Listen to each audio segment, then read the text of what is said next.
اللہ فرماتا ہے کہ یہ جو روزہ ہے نا یہ خاص میرے لیے ہے اور میں ہی اس کا بدلہ دوں گا۔ تو اللہ فرما رہا ہے جو انسان بھی رمضان کے مہینے کو پالے اسے چاہیے کہ وہ اس کے پورے روزے رکھے، اور اگر کوئی شخص بیمار ہو یا مسافر ہو تو دوسرے دنوں میں ان کی تعداد پوری کر لو۔ دیکھو نا یار، یہاں پر اللہ تعالیٰ انڈرسٹینڈ کر رہا ہے کہ نہیں کر رہا بندے کو؟ یعنی اللہ رب العزت ایک طرف کہہ رہا ہے کہ بھوکے رہو، پیاسے رہو، اور دوسری طرف ان لوگوں کا احساس کر رہا ہے جو بیمار ہے، جو مسافر ہے۔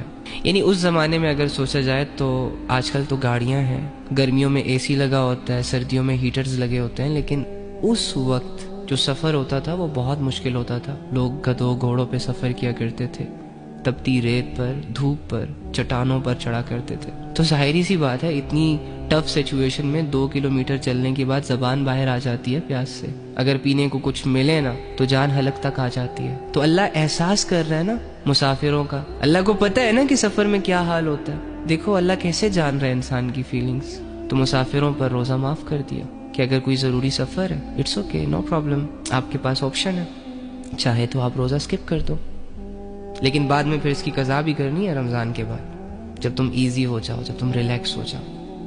اور بیماروں کو بھی دیکھو اللہ تعالیٰ کیسے انڈرسٹینڈ کر رہے ہیں کہ بیماری میں انسان بہت کمزور ہو جاتا ہے۔ جنہوں نے بیماریاں گزاری ہیں انہیں پتہ ہوگا، میڈیسن لینی پڑتی ہے، صحت کو مینٹین رکھنے کے لیے ڈائٹ لینی پڑتی ہے۔ تو اللہ تعالیٰ کر رہے ہیں نا انڈرسٹینڈ بندے کو، بندے کی سچویشنز کے مطابق۔ ہمارا رب تو جیتا جاگتا ہے، دیکھتا ہے، سنتا ہے، سمجھتا ہے، ساتھ ہے۔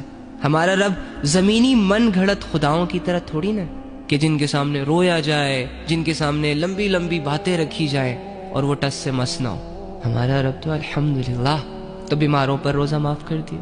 اب دیکھو نا اس میں آپ کو اللہ کی محبت نظر نہیں آ رہی، یہ چیز فیل نہیں ہو رہی کہ اللہ انسان کو انڈرسٹینڈ کرتا ہے، انسان کو تنہا نہیں چھوڑتا، بے بسی میں اس کا ساتھ دیتا ہے، اسے برڈنائز نہیں کرتا، اس پر کوئی بوجھ نہیں ڈالتا۔ ایک سچے دوست کے علاوہ یہ اپرچونٹیز کون دے سکتا ہے تمہیں؟ ایک سچے محسن کے علاوہ اتنا ریلیف کون دے سکتا ہے تمہیں؟ تمہاری 60-70 سال کی زندگی کی عبادت کے بدلے ہمیشہ کی بادشاہت دینے والا اللہ کے علاوہ کون ہو سکتا ہے؟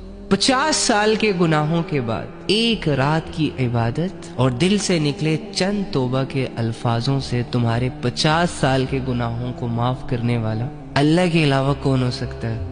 لیکن ایکچولی میں نا ہم بس اپنی اس زندگی کو لے کر جج کرتے رہتے ہیں، بڑے ججمنٹل لوگ ہیں ہم یار، غلط آبزرو کرتے ہیں ہم۔ حالت خراب ہے تو سمجھتے ہیں کہ جیسے سب کچھ ہی خراب ہے، اب زندگی میں کچھ بھی اچھا نہیں رہا۔ ابے یار تیرا رب تیرے ساتھ ہے، تو اپنے رب کے تعلق کو مینٹین کر کے رکھ۔